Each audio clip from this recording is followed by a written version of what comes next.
Hello and welcome to ESPN FC Live. My name is Mark Donaldson, alongside Mark Ogden, Don Hutchison, and Sam Tighe. Even a wave from Don Hutchison. He's so over the United States World Cup that he's managed to take one or two kind of glitz and glamour things from his spell over the pond. Welcome to Sam, don't please. Welcome to today's ESPN FC Live. Today we're on the international stage. We're going to talk about a new man for Germany. Jurgen Klopp has been unveiled and he's had quite the things to say. We're also going to look ahead to 2030, and if Thomas Tuchel's no longer in charge of England and maybe Pep Guardiola is, what could the squad for the World Cup in 4 years' time look like? And the same with Italy. There was talk of Pep Guardiola. There was talk of Carlo Ancelotti. It now looks like they have got their man, Andrea Pirlo, on a 4-year deal expected to be confirmed shortly. We're going to start, though, with Germany. I'm going to start with you, Don Hutchison, and Jurgen Klopp. First of all, your thoughts on this appointment? Oh, the best that Germany can hope to get and have obviously got. I think Jurgen's already laid down the law. I think he's at the height of his powers, where in his press conference he's saying, if you tell me to my face I'm rubbish, I'll be gone. If you come after my family, I'll also be gone. So let me do it. He said, I'm not doing this for me. I'm doing it for you. So when you go and you're the hierarchy in Germany, you set out for the very, very best, and he is the best. So what an appointment they've got. You mentioned that press conference. Let's hear a little clip from that. Jurgen Klopp speaking earlier today. Aber nochmal, ich mache das nicht gegen euch, sondern für euch. Und niemand muss mir dafür dankbar sein. Ich habe es gesagt, es ist eine Riesenehre. Ich werde dafür sehr gut bezahlt. Das ist also alles klar. Aber an dem Tag, an dem ihr das nicht mehr wollt, sagt ihr es und ich bin weg. Ohne Abfindung. Wenn ihr morgen sagt, der ist scheiße, bin ich weg. Also es ist nicht Einzelne, es soll sich schon ein paar mehr. Also einer reicht nicht. Wenn der DFB sagt, so machen wir nicht weiter, bin ich weg. Wenn ihr euch daneben benehmt und meine Familie nicht in Ruhe lasst, bin ich weg. Um es klar zu machen. Weil ich mache den Job, obwohl ich mitbekommen habe, wie er mit Julian umgeht, obwohl ich mitbekommen habe, wie England mit Tuchel umgeht, in einer Situation, wo nur der sportliche Erfolg. Und es gibt andere Länder, wo es vielleicht sogar noch schlimmer ist, da habe ich nichts gelesen drüber. Das ist das Einzige, was ich verlange. Kritisiert mich für das, wenn etwas funktioniert. Wenn etwas nicht funktioniert, müsst mich nicht zu sehr loben, wenn es funktioniert. Das sollte selbstverständlich sein. Wenn das nicht funktioniert, bin ich gerne bereit, daran zu arbeiten. Ihr müsst mir nur glauben, dass es nur um die Sache geht. Jürgen Klopp hat keine Karriere nach der Nationalmannschaft. Also ist nicht also irgendwie der Höhepunkt. Das ist idealerweise der Höhepunkt meiner Karriere, meines Lebens, meines beruflichen Lebens. Ich werde alles da reinlegen, was mir zur Verfügung steht. Well, first of all, Augie, kudos to our team behind the scenes for translating Scheisse as rubbish and keeping it Disney. So that's a nice little nod to them. When you go to a press conference, most of it is, you already know what's going to happen, and you're just writing up what was said. I don't know what's triggered this, but the narrative, the story has suddenly changed. Why do you think he said what he said? Well, I mean, even when he was at Liverpool, Jurgen Klopp was always very protective of his family. You would never see pictures of his wife or his kids. That was a all the way through 7, 8, 9 years. He was very private, so that's something that's been very big to him over the years. But it was kind of extraordinary that his first press conference, he would basically give everybody a telling off, and it's the sort of thing that you don't expect. It's usually that's the first press conference. It's shaking everybody's hands, it's smiling, it's saying it's going to be great. But to do that now, I don't know what the motivation is behind it, other than previously he has been quite protective of his family, and he's mentioned how Nagelsmann was treated, how Thomas Tuchel has been treated, but ultimately we don't know the full story here, whether there is something that Jurgen Klopp is already aware of that's been happening, that he's already had a bit of invasion that he doesn't like. But it does kind of, I don't know, I know Don's a big fan of it, but I'm just a bit kind of concerned that it might encourage some people that the worst elements of our industry to dig even deeper now. This isn't the sort of thing that will discourage people. The less scrupulous elements of our industry will think, right, what has he got to hide? Let's carry on. So I'm not quite sure it's the smartest move by Jurgen Klopp. Sam, is he brought in a narrative here, Sam, that he didn't need to bring up?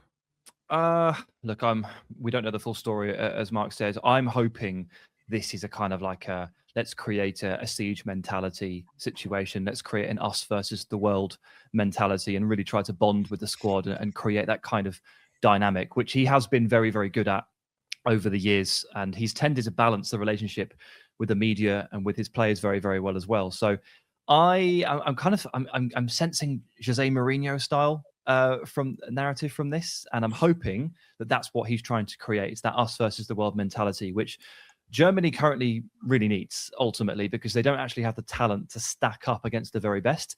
So they need something more, and they need an X factor. And if this is what Jurgen Klopp thinks it has to be, then so be it. Do you not think it's a power move? I think it looks like a power move from Jurgen Klopp. He was also asked in the press conference as well, can you beat the likes of France?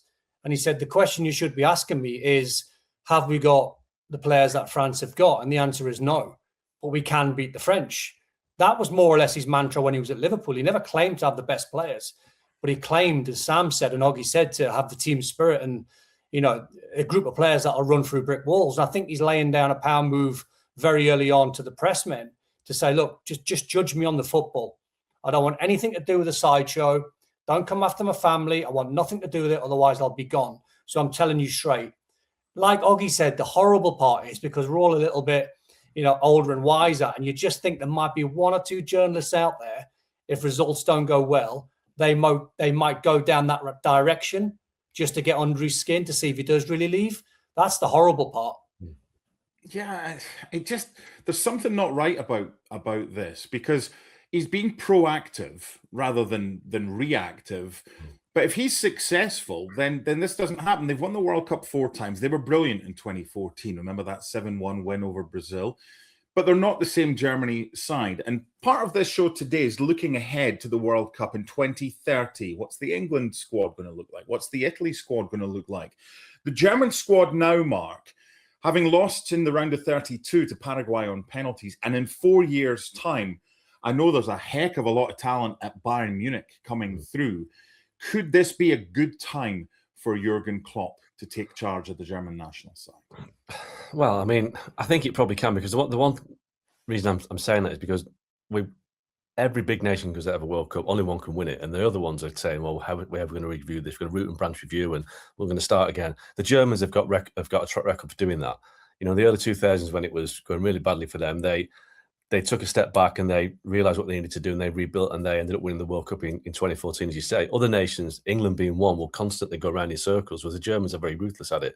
So whether they're going to look at this and say, right, we need to get this done, we need to get this sorted, we need to change this. Whether 4 years is long enough, I don't know, but I think they've taken a shortcut by taking a Jurgen Klopp, because sometimes what you need is a motivator as well as a tactician, and Klopp is the best motivator in modern football. I think he's a fantastic coach, a fantastic man manager, and he will get players that are a 7 out of 10 to play like 10 out of 10. I mean, some of the players at Liverpool that he did that to were, I would say, jobbing career players until they got under Klopp's kind of management. So he's a fantastic coach. I think he's the best potential manager for that, I'd say, mediocre squad right now that Germany have got. Will Florian Wirtz ever become the player that we think he should be? How long has Kimmich got left? And, what's going to happen to people like Musiala? They've got some great talent, but they do need to bring it all together. And he will be the biggest personality as well in that dressing room, which is important, because with the Germans, you get a sense sometimes that there's one or two egos in there that don't like the manager, that think they're bigger than the team or whatever. With Jurgen Klopp around, he's the biggest personality. But one thing I would say is, and I think Sam and Dom might kind of have an opinion on this, during the World Cup, the celebrity managers, Ancelotti, Pochettino, Tuchel, the successful club managers, certainly Ancelotti and Tuchel, they didn't cut it in the World Cup. The World Cups and Euros are tend to be won by coaches who've come through the system. Luis de la Fuente with Spain. You look at, even Gareth Southgate had success stepping up from that level with England. Scaloni with Argentina. It isn't really an arena where successful club coaches are successful on the international scene. But the thing with Klopp is that, unlike those three I just mentioned, Klopp is German, managing Germany. That's his country. So whether there's an element there, that special kind of connection that works for him, I don't know. But it's not a guarantee of his success, but I think he's got a better chance of success than any other potential German manager. Taking that forward then, Don, from what Oggy said, being a great man manager, of course, you're right, Oggy, going from a 7 to 10 to a 10 out of 10, because you've got Jurgen Klopp and you'd run through brick walls for him. But Jurgen Klopp in his club management has been with these players every single day. So they know that. International management is different. You don't have your players for as long, albeit there's these new international windows that are coming up in September that are going to be like 3 lots or 4 lots of games. Because you've been a good club manager, as Oggy was saying, doesn't guarantee you're going to be a good international manager. Is it because it takes time to adjust? I think it just depends on the individual. I think what Jurgen Klopp's got more of than anyone else is he's got charisma. You know, he's a powerful man. He's a big guy. He's got aura. So when you're on a daily basis at club level and you're being told from your manager what he wants and what's expected, you're going to listen. But also that can have an effect if you're the German national coach, where you're going to see your players every couple of months or whatever it is, and then you can unload a little bit more on them. But I think his biggest strength is not over coaching. He brings coaches in. He was quoted in saying when he'd done a documentary ages ago that he wasn't the most important man at the football club. It was the 9 other coaches in and around him, because he didn't want to take too much responsibility. He doesn't mind letting other guys take bits, whether it's the sports scientist, whether it's coaching, whether it's set plays, whatever the detail might be. He doesn't mind letting other guys getting involved. And I think Jurgen going into the German national side, I think it'll have an impact on everyone. It'll have an impact on the fans. They'll have the motivation. They'll feel as though they're going places just because of who they've got in charge. Oggy mentioned there Florian Wirtz. Well, Jurgen Klopp called him a generational talent. So you'd imagine he's going to be the one that takes him to a 10 out of 10. Lennart Karl could be a young player that might come through the ranks. We've seen at Bayern. He looks a talented young player. I think he's the type of guy, no matter where he manages, whether it's national side, Liverpool, Championship, League One, League Two, he will get the best out of his players. 24th of September, Sam. Netherlands versus Germany, Nations League. It'll be Jurgen Klopp's first game in charge. Arne Slot has been linked with the Dutch job. Could we have former Liverpool boss against former Liverpool boss in opposite dugouts for that one? Yeah, possibly, yes. 2 nations there that are sort of down on their knees a little bit and expecting more from their history and from their talent pool as well. That would be very intriguing. I just want to add to the point that Oggy raised about the very successful club coaches permeating into the international game and not necessarily pulling up any trees so far. Correct. But also we're dealing with a very small sample size here, because it's only very recently that that's actually happened. For a very long time, the best managers were not in the international game. And now we're starting to sprinkle them in, but it's only been over the last, I'd argue, 2 to 4 years, or in this kind of current cycle, that we've seen them take a crack at it.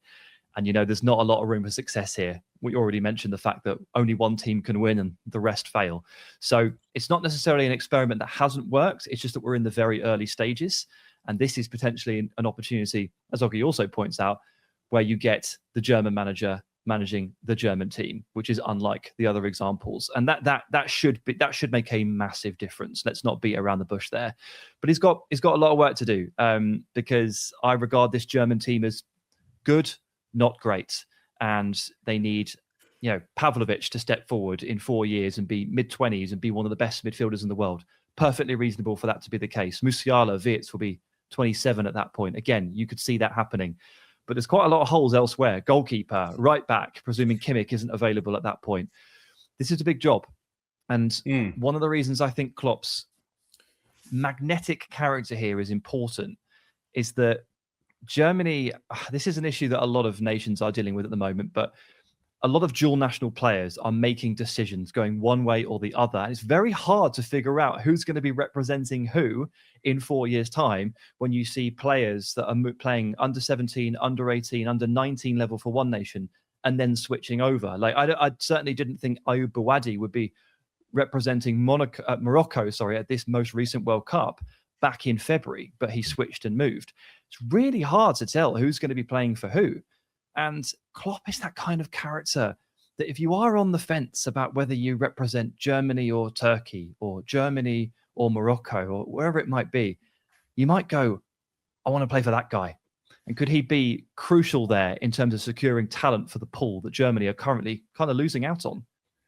Don, Sam's just described Germany as good, not great. The adjective Oggy used was mediocre about Germany. Let's not let the pair of them near the Scotland job and what adjective that they might describe. It's all about expectations, Mark. Yeah, indeed, Augie. Let's move swiftly on. And Sam mentioned Pep. Now, Pep's never taken charge of a national team, but he has been linked. He was linked with Italy. We'll get on to that later because it's looking like Pirlo. But there was also some suggestion that if Tuchel were to go, that it might be Pep Guardiola. So we've got a full screen for you about what the England team might look like in 4 years' time. Doesn't really matter if it's Pep. Doesn't really matter if it's Tuchel. That is an interesting selection. Augie, Trent and Declan Rice, albeit as a centre-back, the kind of the elder ones. Is England in a good position right now to kind of look ahead and still be as strong, given that they've reached European finals and finishing third in World Cup with that lineup? I mean, I think that's a really strong lineup. I think there's a lot of potential there. Obviously, there's a couple of question marks over the development of Max Derman and Rio and Gamal, but I'm backing them to be pretty good in 2030.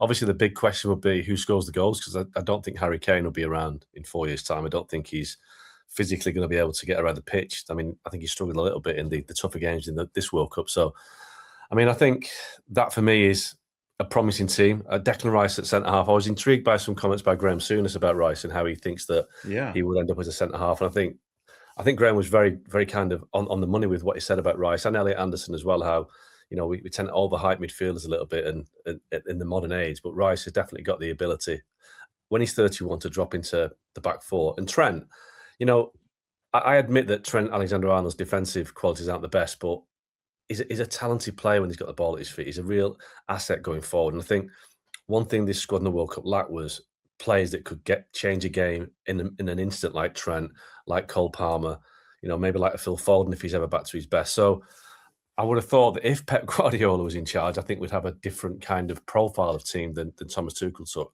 Less runners, more flair. And I think just finally on who will be the manager in 2030. Now, Tuchel's contract runs up till 2028. I'd be amazed if he's in charge in 4 years' time. Look, even if England win the Euros, then that will change things. But I think the World Cup damaged his standing and his reputation quite a lot with the England fans and even the media. And I think that he's on thin ice, really. I think in the sense that if there's any mistakes down the road or any negative results, he's really fighting a losing battle now to kind of get people back on side. And we know that Pep is out of work. We know that Pep has basically made it clear that he won't take a job this year, maybe next year. But if he knows the England job is going to come up in less than 2 years' time, and I've been told by people at City who work with him that he loves English football, he'd be intrigued by that job, then I can see Pep managing England in 2030 quite easily. Because I think what other options is he going to have? Is he going to have a better option than England? I don't think so, because I think we can take Spain out of the equation. I don't think he would manage Spain for a variety of different reasons, primarily the fact he's from Barcelona. So I think England can look to win a World Cup in 2030 with Pep in charge and with that team as a basis. It's trying to figure out what he would do if the top job came up, and he's already been in the top job. If the top job domestically came up, Don, or if the England job came up, we started to talk about Jurgen Klopp and the media and a kind of veiled threat. How do you think Pep Guardiola would cope at the first stage of maybe one or two failings, and the likes of Augie and Rob Dawson and James Ollie and co having a go at him if Pep was to become England manager, Don? Listen, I don't think journalists would dare have a go at him because, you know, he is what he is and he's a serial winner. He's one of the best I think I've ever seen in the game. I think the comments that Thomas Tuchel made were a sackable offence, really, when he turned around and he questioned the English DNA, yet he picked runners instead of ball players. You know, he took Elliot Anderson and Declan Rice to play in midfield. He played Nico O'Reilly in the middle of midfield. Where was the likes of Wharton? Where was the likes of Kobbie Mainoo? Where was the likes of Cole Palmer, Phil Foden? Now, you can say they're out of form, some of them, and I'm okay with that. But Thomas Tuchel more or less saying, well, we haven't got the ball players. I'm going to pick runners. I'm going to pick guys that are powerful. I'm going to pick guys that can get around the pitch. Well, you're not giving the footballers a chance. I mean, it's a crime. It's criminal that Adam Wharton was left at home in a 26-man squad. And no one can convince me that Trent Alexander-Arnold is not in England's best 26 players. No one in the world can ever convince me he's not. So I thought Kobbie Mainoo not getting any minutes in games that he should have. The lack of Adam Wharton not even travelling when he would have been perfect in some of the games, especially the Argentina game. Pep, I think, will know exactly what he's doing. I think he'll completely revamp it. I think he won't pick as many runners. I think he'll want ball players. We've seen over the years with the likes of David Silva and Bernardo Silva, Ilkay Gundogan. You don't have to be a runner as long as you've got a football brain. So if he gets the England job, I think a little bit like Jurgen Klopp, a better pool of players to work with. But I think everyone gets on board if Pep's the manager. Sam, how important is the England job as far as a footballing job is concerned? Is it the pinnacle? Is it some way there? Where is it? That's a good question. I'm sure everyone has a different feeling on this. And by that, I mean the managers as well, not just the fans and the watching world. Look, international management has never been, I would say, the pinnacle of this sport. Maybe that picture is starting to change ever so slightly with the influx of people like Jurgen Klopp and Thomas Tuchel and Mauricio Pochettino taking jobs, Carlo Ancelotti taking jobs in this sphere. But like that's a very new development. And up until that point, the top managers have not found themselves in this particular area of the sport, which tells me that it has been absolutely nowhere near the pinnacle.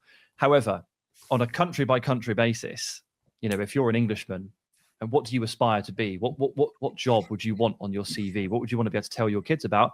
I'm sure the England job is right up there, and that would apply to other countries too. But it's all about timing and different moments in the game. I just want to ask Mark about that graphic, the team. Did you completely run out of options for striker and just bung Cole Palmer in there? Are we staring down the barrel here of an absolute crisis in terms of English strikers?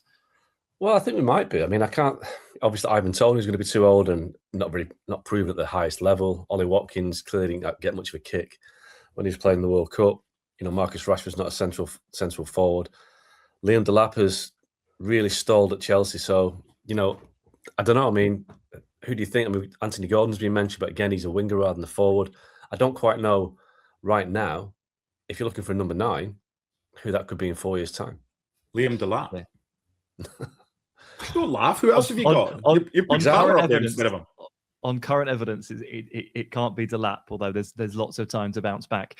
And the thing I'm taking solace in here is, first of all, Harry Kane was never fated to be a world-class player as a player on loan at Norwich and Millwall. And it doesn't take a lot for a player to just burst onto the scene and change the course of their career and their club's trajectories too. The other thing is, maybe if Pep Guardiola is in charge, we don't need a traditional 9. Maybe that's why Cole Palmer does fit quite snugly in there. Although I would warn against that in the sense that the false 9 is just, it needs reps, it needs time, it needs combinations of familiarity. It would be so difficult to make that work with the shortened amount of time you get to spend together as an international group, that even with Pep in charge, I think that might be a struggle. See what I learned as well watching England. Sorry, Mark, very quickly. See what I learned watching England in the World Cup. You do not need Elliot Anderson and Declan Rice as the pair of midfield players. You can just have one of them. You've got to be brave and pick one of them. And if the Euros, it was Rice and Kobe Mainu, and it was a great. That's what I'm saying. But it could be Anderson and Adam Wharton, and Declan Rice goes back one, or it could be. I don't think you need 2 number 6s where you've got Elliot Anderson, who's very similar to Declan Rice. They're both more or less a carbon copy of each other. So you need a ball player. You need someone, especially when you keep leaning back in that Argentina game. Who's going to get the ball? It's Kobe Mainu. It's Adam Wharton. These guys can put their foot on the ball. So I think watching England in the tournament in the World Cup, it looks like to me that I would never go anywhere near having Elliot Anderson and Declan Rice as 2 midfield players playing in the same position.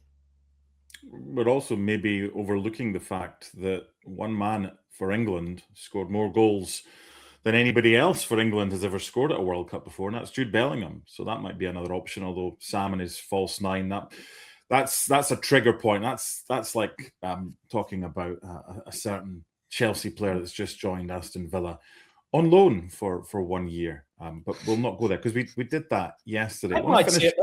Pep might see Jude being a false 9. I could see that. I could just play him as an actual 9, just have him run the channels. I mean, there's not a lot he can't do. If you change the number on someone's back and put a 9 on, does that then make him a number 9? Well, what about you? If I put a number 9 on your back, Spain won the World Cup with that number 9. He's not outstanding number 9. Obviously, Ferran Torres is not a number 9. So it can be done. But Spain have always won things without a striker. generally. Yeah, and we don't, and like Sesame Street, clearly today's not brought to you by the number 9 in Sam's room, because all he's got is 10s, and there's a Hutchison 10 in the back of Don's thing as well. And there's a picture of Maradona on Augie's wall, but we won't go into that right now because we're going to finish with somewhere that Maradona played. Seamless transition. He played in Italy, so let's finish with Italy. 4 years' time, if it's not going to be Guardiola, which it's not going to be because he said no for now. That's the interesting thing, for now. Who could it be? Well, it's looking like it's going to be Andrea Pirlo on a 4-year deal to take him through to the World Cup. So what would the Italy's team look like for the World Cup in 2030? Our resident Serie A analyst is Mr. Don Hutchison. Where are the strong points? If it's Pep, if it's Andrea Pirlo, or whoever it is in that lineup, and where are the ones that are a big weakness and the reason why Italy haven't qualified for the World Cup in so long? Good question. Good question. The strength, it's a little bit like Scotland, is that left back with Calafiori and Di Marco, who plays for Inter.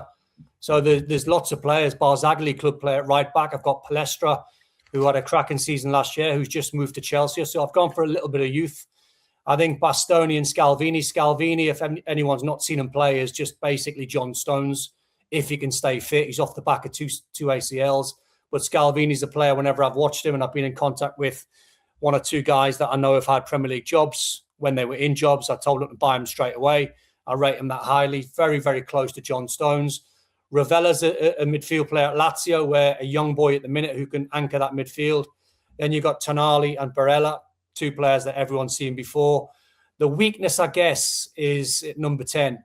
Because Italians over the years, whether it's been, Baggio or Gianfranco Zola, Totti, and the list goes on and on and on, they've produced number 10s where they're really, really weak in that department at the moment. But Pizzili's a good young player at Roma, who's very up and coming. He's versatile. He can play as an 8 or a 10. And then you're hoping like Moise Kean and Esposito, who's had a number of games now at Inter, who's coming through, who's a physical specimen. I mean, he's young, but he's like 6'4", he's strong, he's good in the air, he's a good link man. He's only going to get better. And Moise Kean's had a couple of good seasons where he's starting to get prolific at Fiorentina. So you look at the team, and you mentioned at the back with the likes of Donnarumma, and I look at that back four, and even if Di Marco was in there, I still see that as a very, very strong, promising, I've got to say, diamonds that need to be polished in the younger players like Ravella and Pizzili and Palestra, but a good young side. 4 years from now, surely, Augie, surely, especially if it's 64 teams, Italy don't screw up in qualifying. If Scotland can get there last time, surely. Surely. Yeah, I mean, I've done a bit of research for this because obviously I didn't want to go into this kind of blind with Italy, because I saw a bit of Italy last year. I went to watch them play in Moldova when they were qualifying, and they had to win that game to have any chance of beating Norway. And they won that game, but they were really poor. And you watch the team thinking, God, this is terrible. Now, the research. So no team has won more Euro under-21 titles than Italy. Only Spain and Italy have won 5 between them, right? So in terms of dominating Europe at under-21 level, Italy are up there with Spain. But Italy haven't won it since 2004. They haven't been to a final since 2013. They haven't been to a semi since 2017. So Italy aren't producing young players. And that is the problem, because you look at that graphic that Don put together, the youngest player in that team in 2030 will be 25 years old. Now, suggests to me that there's not a lot coming through. And that is the big concern. Italy used to produce players all over the pitch. They were fantastic. They're, a real heavyweight of world football. But when was the last time Italy produced a player that the top clubs in Europe wanted? I can't think. I mean, obviously, Tonali's gone this summer to Tottenham, but he went from Newcastle to Spurs. We're not talking about Barcelona, Real Madrid, Man City, Liverpool. Italy doesn't produce players anymore. And that's a real sad indictment. So, yes, I think that they should qualify for the World Cup in 2030, because I can't see 4 World Cups going by with Italy. But will they compete to win it? I don't think so. Italy needs a total root and branch kind of review of what's going on. The league, the team, everything, because the Serie A is a dying league. So I don't know where they start. I think that's very fair. And I think what they have to do, and it starts with young kids who are in school now, because I mentioned the likes of Baggio and Del Piero and Totti and Zola. Coaches now have got to be brave to recognize these kids are in school. These Del Pieros and Baggios are out there. They're all out there. But Italy have to be brave now and more or less get away from, whether it's a Premier League thing, whether it's a Europe thing. Spain are different because their DNA is to play football. but get away from picking the big, fast, tallest, strongest players. They've got to try and find that Zola and that Del Piero and that Baggio where they're coming through, and they've got to say, no, this kid's got talent, and we're going to give him a chance to grow. We're going to give him a chance to progress. We're going to give him a chance to play and try and earn his stripes, rather than just looking at the physical size of young players and go, no, it doesn't fit the correct model. Italy have had the most amazing number 10s, I would say better than anyone else across the board over the last 25, 30 years. They've got to find those special players again. Sam, you can have the final word on Italy. Oh, I mean, I have to echo what Don says there. And I was just chuckling along in my mind as he was talking there about getting away from the biggest, the strongest, the fastest players and trying to hone in on the technical stuff, because in the team that he's put together, the number 10 there, Pisilli, who should be the most mercurial player on the pitch, he's pretty big and he goes box to box. Yeah. No, he is. And so is Esposito. He's massive. Yeah. He's there, absolutely. So even the two most technical attacking players on this pitch, they also tick all of those physical boxes. It is, to a point, it's the way the game has gone. It's the issue that's kind of plaguing England, I'd say, via the Premier League. Look at the Premier League these days. It is genuinely the strongest, the fastest, and the biggest, and that's why a player like Tonali, who can run and run and run and run some more, is so prized and has gone for so much money. So you're fighting against the tide of how the leagues are playing football and how the leagues, to a point, are being shaped at the top level. So it will take real bravery there to pull a stop to it and say, no, we're gonna go in a different direction. I don't envy those jobs. They look difficult. I was gonna put Retegui in there, but I've commentated on when he was at Saudi last year, and the fairest way to put it is he's put on a little bit of chunk. Well, yes. Aren't we all? I think I'll stay out of this one. This does not look like the body of someone that spends his life eating salad. Tomorrow, we will be joined by Lizzie Becerano and we will be joined by Stevie Nicol. We're going to keep on the international theme and we're going to talk about the United States. What's next for Pochettino? And also, we're going to hear from Weston McKennie and Robert Lewandowski, who's now playing in Major League Soccer. Yesterday, it was Liverpool. Today, it was all about Jurgen Klopp taking charge of Germany with a clear message to the German media. It was about how England might look in 4 years from now and the state of Italian football. US under the microscope tomorrow. We'll see you then on ESPN FC Live. Bye for now.